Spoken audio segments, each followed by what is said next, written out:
तो इस प्रकार ये एक रीति काल की जो विशेषताएं थी, उस रीति काल में अब हमारी चौथी जो विशेषता है जिसे हम ले सकते हैं आश्रयदाताओं की प्रशंसा। आश्रय दाताओं की प्रशंसा।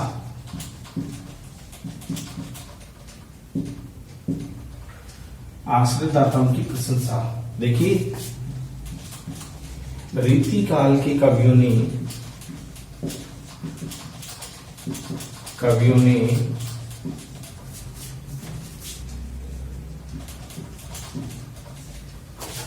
अपने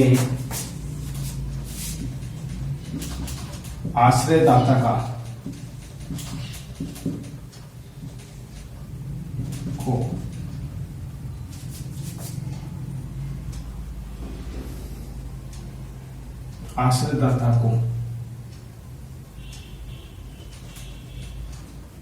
अपने आश्रयदाता का बढ़ चढ़कर वर्णन किया है।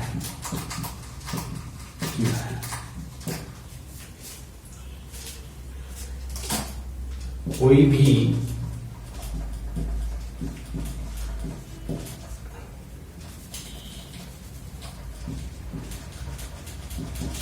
दरबार में राजा के समक्ष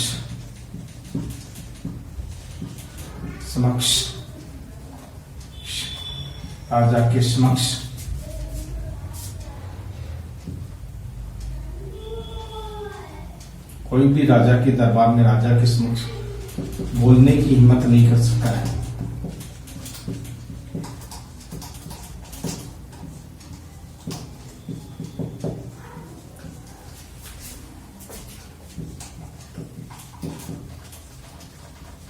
इस कारण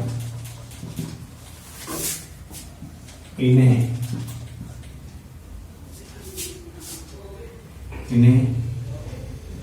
धन एवं ऐश्वर्य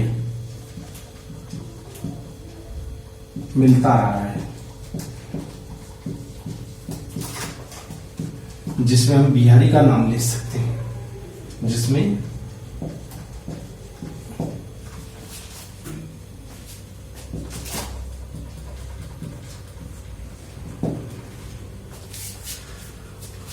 बिहारी, देव, पद्माकर, केशव, ये सब ऐसे कवि थे जो राज दरबारों में रहकर के उनकी प्रशंसा किया करते थे, जिसमें बिहारी, देव, पद्माकर, घनानंद, कईयों ने प्रतिकार किया। घनानंद जैसे कवियों ने तो उन्हें दरबार से बाहर कर दिया गया। तो कहने का मतलब होता है कि उन्हें धन और ऐश्वर्य की कोई कमी नहीं थी। सामंत का वो युग देते थे, आश्रयदाताओं की प्रशंसा करना ही उनका काम था।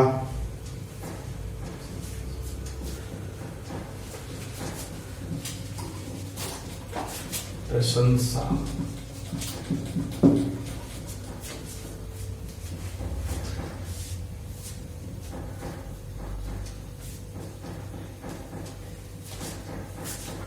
आश्रयदाताओं के नाम पर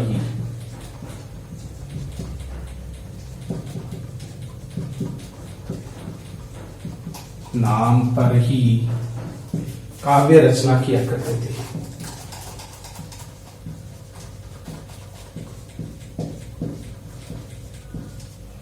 जैसे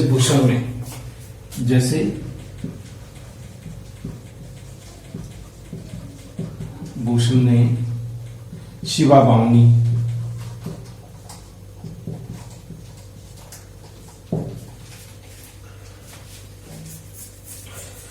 रचना लिखी।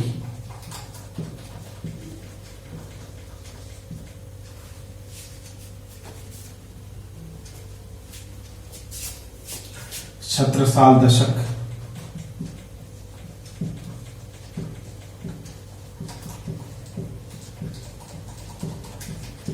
इसका उदाहरण है। तो इस प्रकार ये रीति काव्य की अपनी विशेषता थी। रीति काल के कवियों ने अपने आश्रयदाता का बढ़ चढ़कर वर्णन किया। कोई भी दरबार में राजा के समक्ष बोलने की हिम्मत नहीं कर सका। इस कारण उन्हें धन ऐश्वर्य मिलता रहा है, जिसमें बिहारी, देव, पद्माकर, केशव, गणानंद, इन सब कवियों का नाम लिया जाए। आश्रयदाताओं के नाम पर ही काव्य की रचना करते थे। जैसे भूषण ने शिवा बावनी की रचना लिखी, छत्रसाल दशक रचना इसका उदाहरण है। तो ये सभी आश्रयदाताओं की प्रशंसा में ही लिखते थे। और इसके अतिरिक्त जो अलग विशेषताएं हैं, उन विशेषताओं को भी हम देखेंगे। 5वीं विशेषता है जो रीति काल की अपनी विशेषता को प्रकट करने वाली है। कौन सी ऐसी विशेषता है जो रीति काल की उस विशेषता को प्रकट करती है?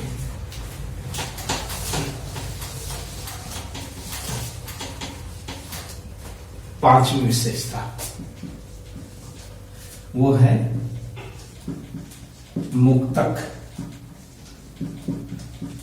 काव्य की रचना। देखिए, इस युग में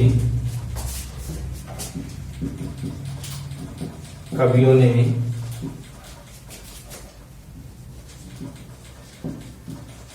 मुक्तक काव्य को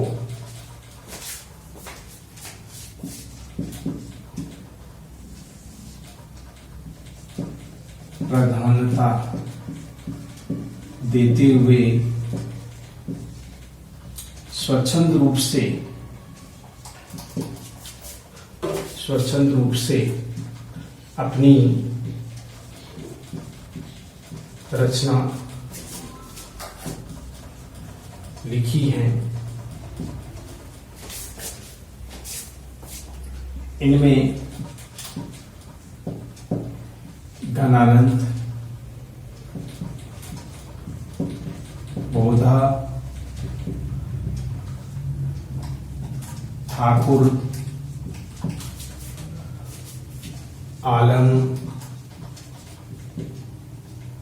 द्विजदेव का नाम आता है। इनके काव्य में कला के स्थान पर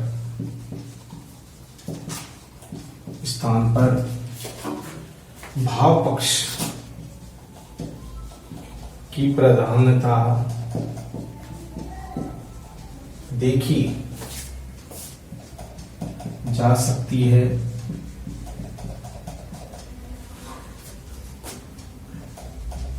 गणानंद ने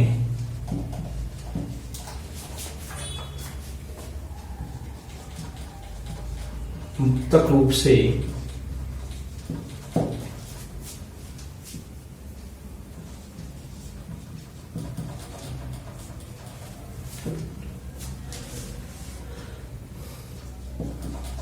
सुजान नामक एक नायिका पर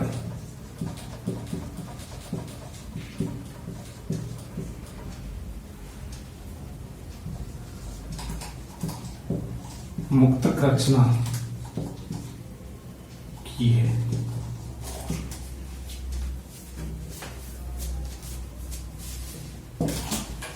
नायिका पर मुक्तक रचना की है, यानी जिसका नाम सुजा नामक नायिका पर मुक्तक रचना की है, जिसमें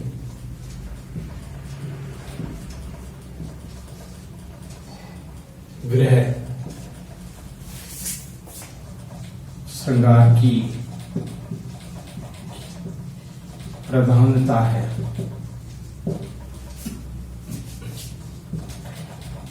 राजा रंगीले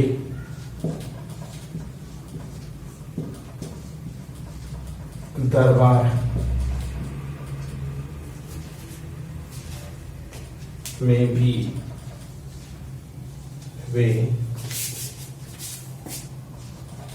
स्वच्छंद रूप से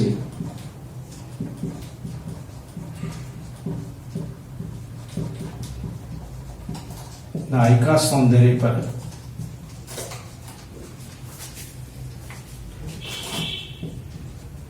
स्वच्छंद रूप से लिखा करते थे।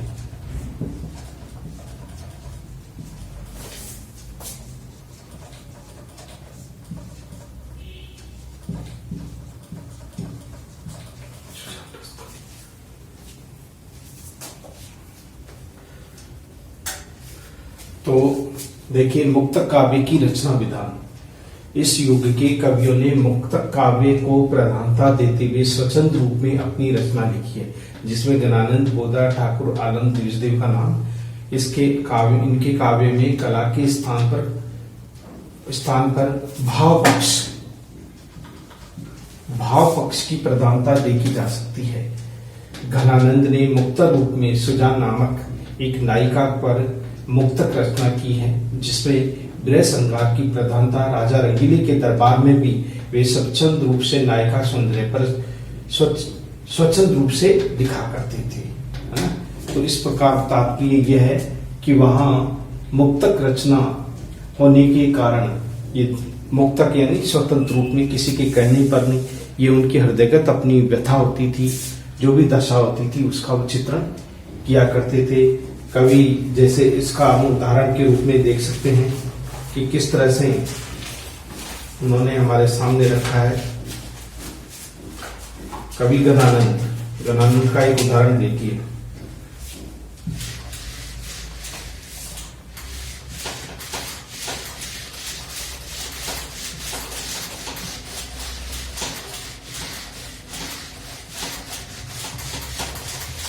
सांझ थे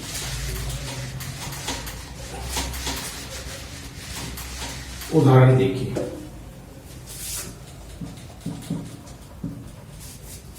सांझ थे, भोर थे,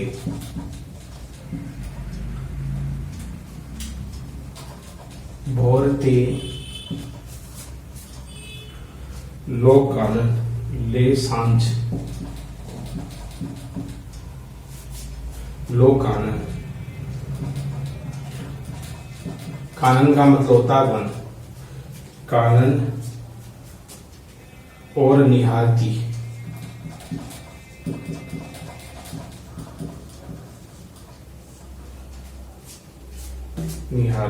बावरी,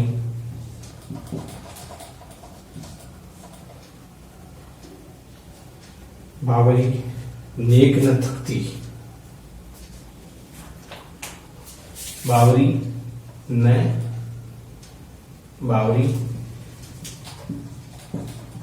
नेक न हारती। सांध थे भोर तक, सांध से ते, भोर लो का मतलब होता तक। तारिन ताकीबो, तारिन ताकीबो।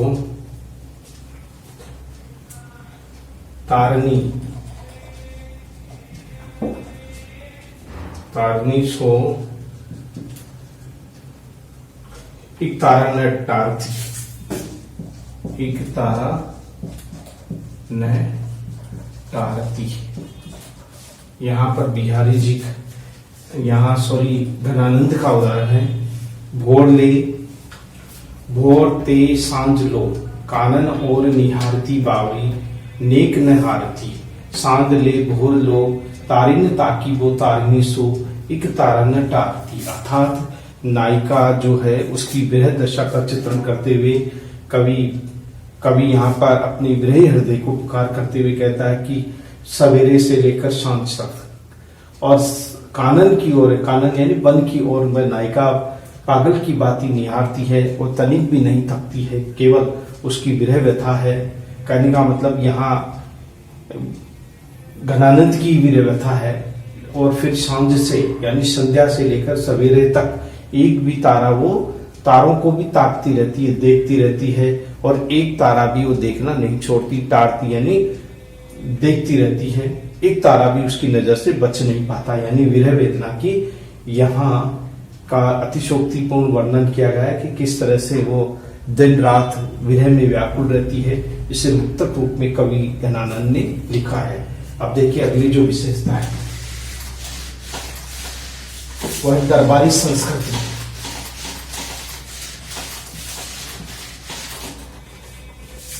या हम सामंती संस्कृति कह सकते हैं।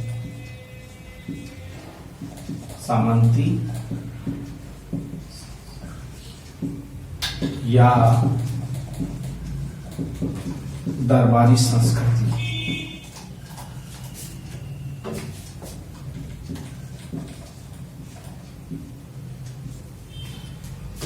ये रीति काल में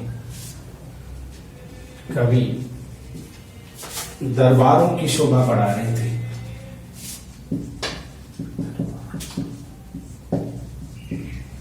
शोभा बढ़ा रहे थे। सामंतों की रीति काल में ये कवि दरबारों की शोभा बढ़ा रहे थे। दरबार में राजा के चापलूस बनकर रह गए थे।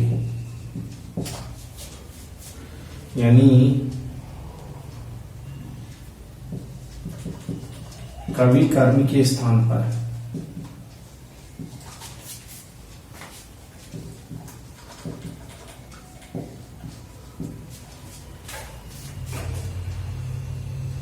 कवि कर्म के स्थान पर सौंदर्य की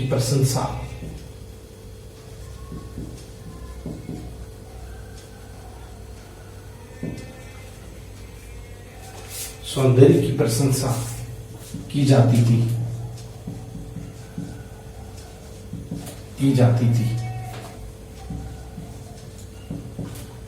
दरबारों में मदिरा यानी सुरा और सुंदरी,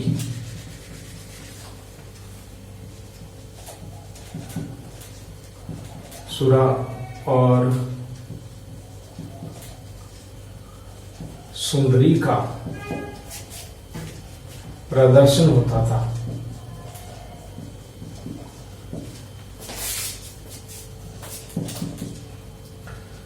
राजा विलासी प्रवृत्ति के हो गए थे।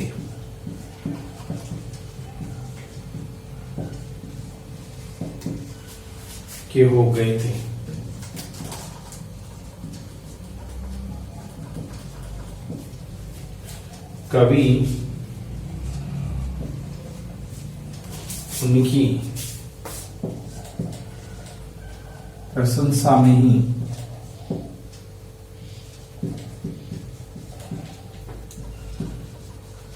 कविता लिखता था।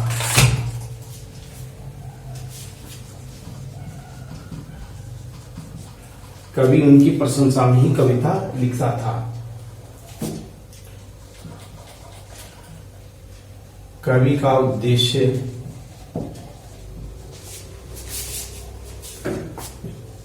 धन कमाना और विलासतापूर्ण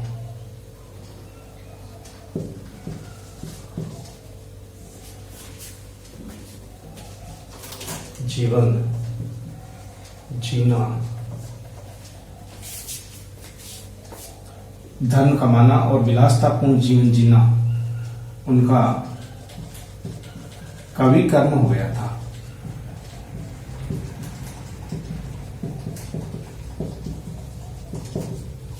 कहने का मतलब कवि का धर्म होता है कि समाज को सही प्रदर्शित करे, सही रास्ता दिखाए। किंतु रीतिकाल के कवियों ने सामंती व्यवस्था को अपनाया, दरबारी संस्कृति को वो अपनाया। मंदिर जितने भी थे, गुरुद्वारे थे, सभी भोग के प्रसाधन सामग्री मात्र बनकर रह गए थे। इसलिए रीति काल के कवियों ने दरबारी की शोभा बढ़ा रहे थे। दरबार में राजा के चापलूस बनकर रह गए थे। कवि कर्ण के स्थान पर सौंदर्य की प्रशंसा की जाती थी। दरबारों में सिरा और सुंदरी का प्रदर्शन होता था। दरबारी राजा विलासी प्रवृत्ति के हो गए थे। कवि उनकी प्रशंसा में ही कविता लिखता था। कवि का उद्देश्य धन कमाना और विलासतापूर्ण जीवन जीना उनका कवि कर्म बन गया था। ये थी दरबारी संस्कृति का उल्लेख। कहने का तात्पर्य है कि वास्तविक रूप से जो हमारा रीति काल है वो एक विलासता की, या हम ये कह सकते हैं कि वासना के कीचड़ में पूरी तरह से सन गया था।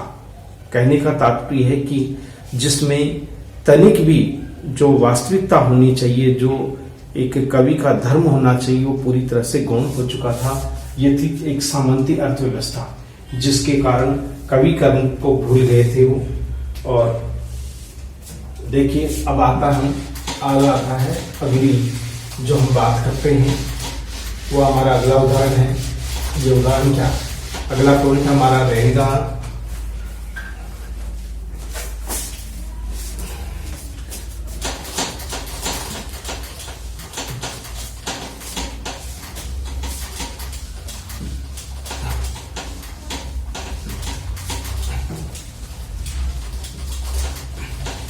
अगली चीज जो हमारी है वो है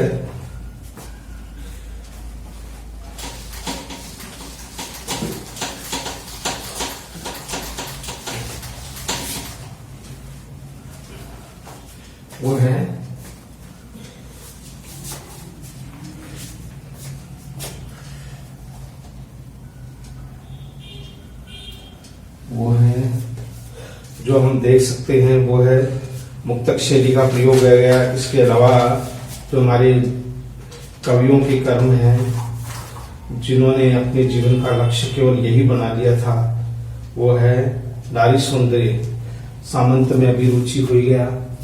इसके अलावा हमारा था काव्य में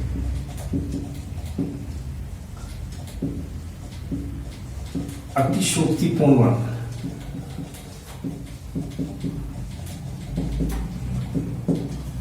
ये रीति काव्य की एक प्रमुख विशेषता कही जा सकती है। देखिए रीति काव्य में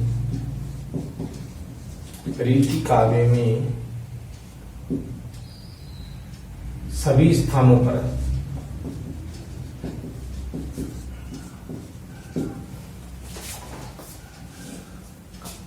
अतिशोक्तिपूर्ण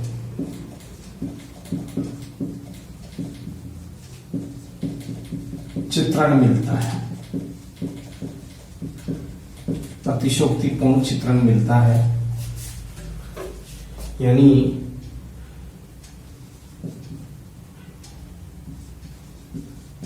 कविता में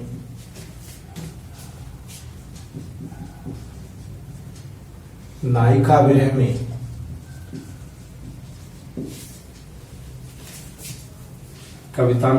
विरह में कवियों ने विरह को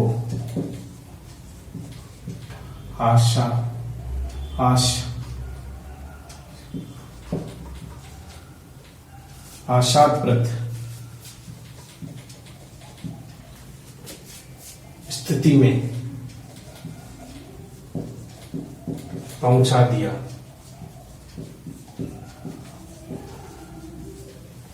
यानी पीड़ा को मनोरंजन का विषय बना दिया,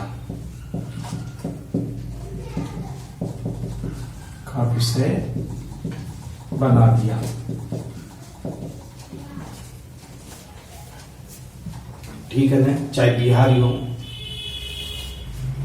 तो कवियों ने इतना अतिशोक्तिपूर्ण वर्णन किया है, चाहे उनका नाम हम ले सकते हैं कि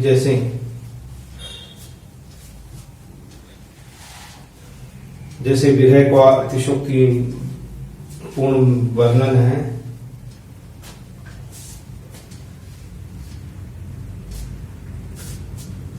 उदाहरण देखिए,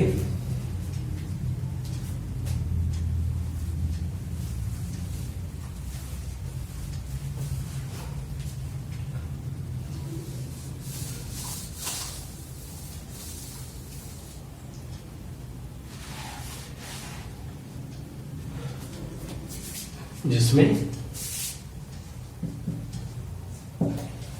उदाहरण है कवि बिहारी का ही है, जिसमें वो नारी का वर्णन किया गया है।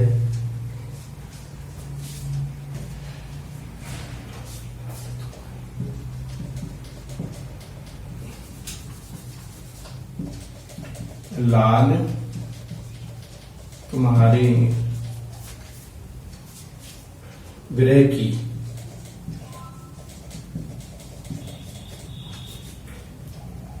की अग्नि अनूप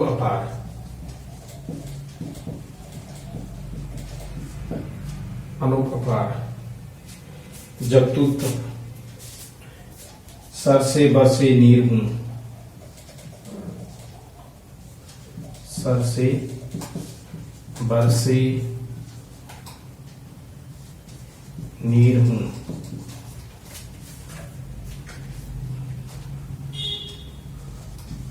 झर हूं,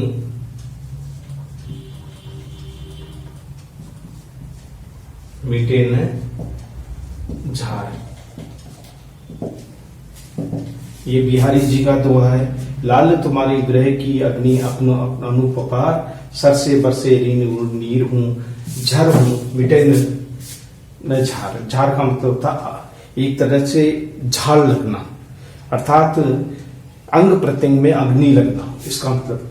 तो यहाँ पर कवि बिहारी जी कहते हैं कि हे लाल, यानी पर भक्ति का स्वरूप भी है, एक तो कृष्ण के रूप में भी है, तो दूसरी तरफ नायिका की विरह अग्नि का रूप भी इसमें चित्रित किया है कि जितनी नायिका दिन रात रोती रहती है, लेकिन रोने पर भी उसकी विरह वेदना अग्नि उल्टा जल से शांत होती है, लेकिन उल्टा फिर भी वह तो भड़क उठती है और अधिक ज्यादा सामने प्रकट होने लगती है। तो इस प्रकार की जो दशा है वो इस काव्य में देखी जा सकती है। तो इस प्रकार ये बिहारी जी का अतिशयोक्तिपूर्ण रूप से वर्णन किया गया है कि किस तरह से दरबारी संस्कृति में उन्होंने एक पीड़ा को, एक दर्द को बड़ा ही हास्यपद स्थिति तक पहुंचा दिया था। तो इस प्रकार ये विशेषताएं हैं। इसके अलावा हम अगली जो विशेषता है उसको हम देखेंगे, वह है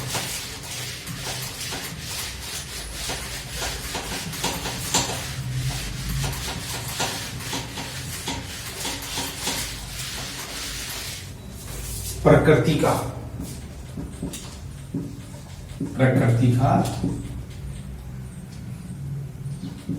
विविध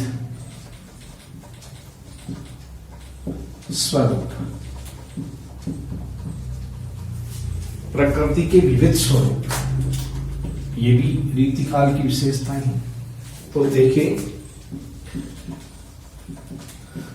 रीतिकाल के कवियों ने प्रकृति चित्रण में प्रकृति को कहीं विरह वेदना बढ़ाने वाली बताया है, तो कहीं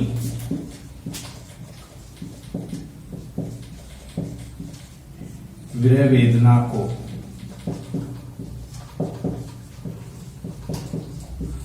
शांत करने वाली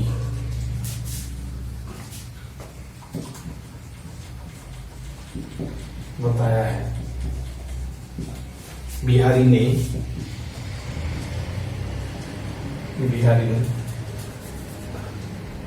रीति काल में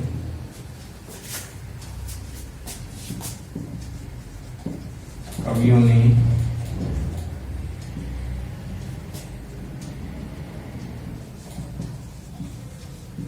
प्रकृति के माध्यम से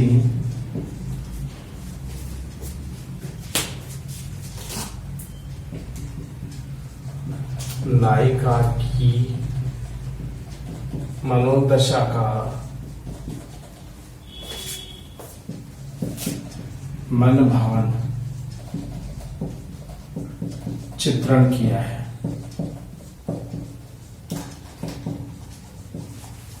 प्रकृति की रीतिकाल के कवियों ने प्रकृति चित्रण में कहीं विरह वेदना बढ़ाने वाली बताया तो कहीं विरह वेदना को शांत करने वाली बताया है। रीतिकाल कवियों ने प्रकृति के माध्यम से नायिका भेद की मनोदशा का मनभावन चित्रण किया है, चाहे वो किसी भी तरह का हो। विरह दशा को हम इसके अंतर्गत लेंगे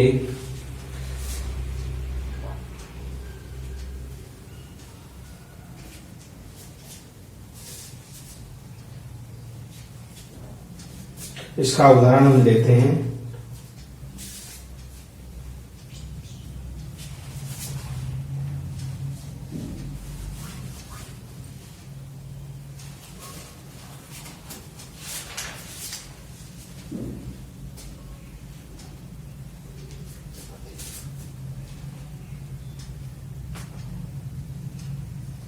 राधा कानों को ध्यान करे। राधा कान्हे को ध्यान करे तब कान्हा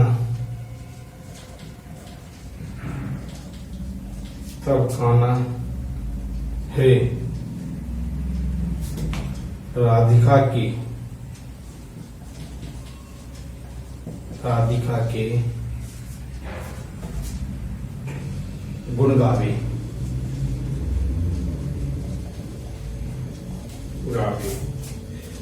त्यों अश्वा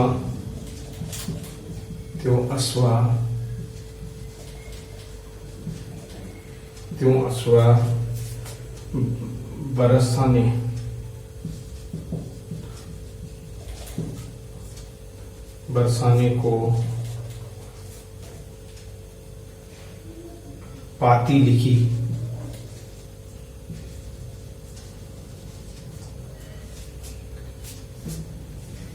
राधे को ध्यावे।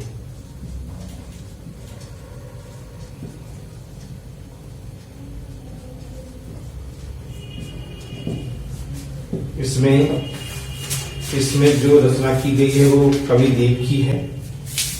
ये देव है जिसमें राधा की विरह दशा का चित्रण किया है। और कहने का मतलब होता है राधा कान्हा को ध्यान करे तब कान्हा है राधा को गुण गावे, तो अश्वा बरसने को पाती लिखे राधा को ध्यावे।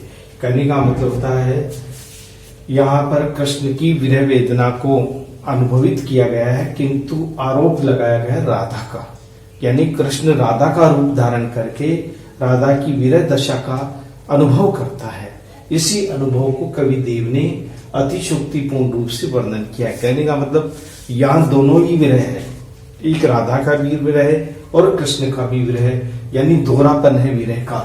एक तरफ राधा को कृष्ण का ध्यान आता है तो वह विरह में तड़पने लगती है, तो दूसरी तरफ कृष्ण को भी राधा का स्मरण आता है तो वो भी तड़पने लगता है। और क्या है कि नायिका के आंखों से आंसू बन गिरते रहते हैं और फिर पाती यानी पत्र लिख करके उसको याद करती है, ध्यान करती है। जब पत्र लिखने बैठती है तो आंसुओं से पत्र भी गीला हो जाता है। तो ये अतिशयोक्तिपूर्ण रूप से वर्णन किया गया है। देखिए अगला है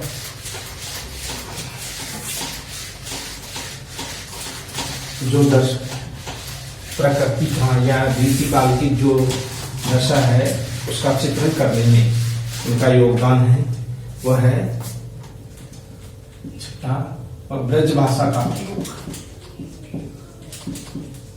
ब्रजभाषा की प्रधानता। देखिए रीति काव्य की मुख्य भाषा काव्य रचना।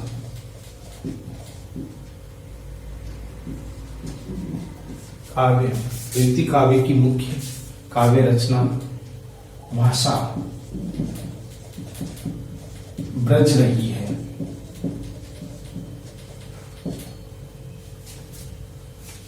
जो प्रेम की भाषा कही जा सकती है,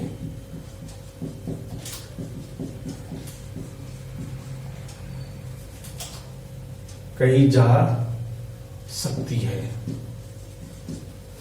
जो प्रेम की भाषा कही जा सकती है, ब्रज भाषा में ही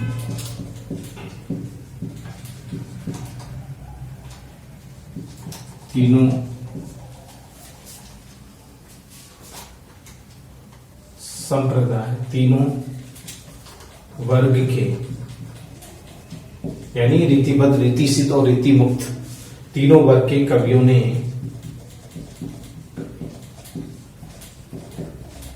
काव्य में इसी काव्य भाषा को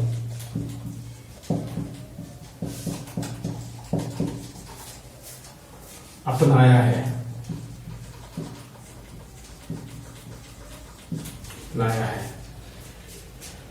कृष्ण काव्य में, काव्य से लेकर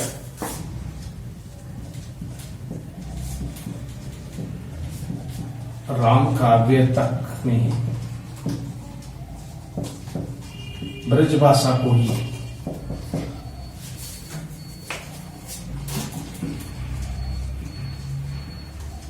महत्व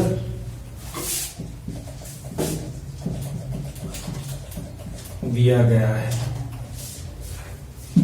ब्रज भाषा को ही सर्वाधिक महत्व दिया जाता है। जैसे ब्रज भाषा के रूप में अगर हम देखें तो बिहारी जी का नाम ले सकते हैं, जिन्होंने ब्रज भाषा में, उसी भाषा में, या साथ ही साथ देव है, कनानंद है, ठाकुर है, आलम है, जितने भी सभी कवि हैं, उन सभी कवियों ने इसी भाषा को अपनाया, ब्रज की उस भाषा को ही सर्वाधिक महत्व दिया है।